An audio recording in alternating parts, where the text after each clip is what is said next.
Retrouvons tout de suite notre envoyé spécial à Alger, Slimane Zeguidour. Bonjour.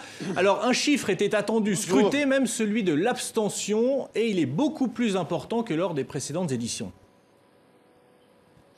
Oui, en effet, d'après les chiffres disponibles et officiels, il y aurait à peu près un Algérien sur deux ne se serait pas déplacé pour aller voter malgré la campagne d'incitation absolument inlassable qui s'est manifestée pendant les 2 dernières semaines.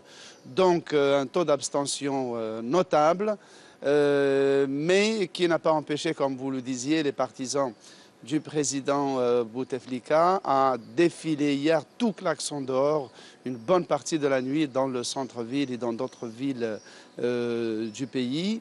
Et donc là, Alger se réveille et c'est encore calme. Il y a juste cette protestation d'Ali Benflis qui dénonce une fraude massive.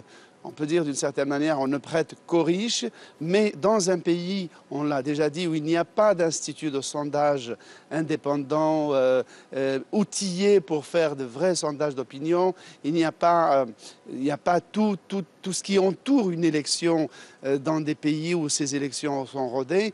Donc effectivement, il restera cette accusation de fraude, mais en même temps avec des difficultés à traduire cela par des preuves matérielles, et même quand ce sera fait, eh bien, ce sera fait. Et dans tous les cas, je crois que ce que les Algériens vont retenir, c'est que depuis l'indépendance, en 1962, il y aura eu 5 chefs d'État élus.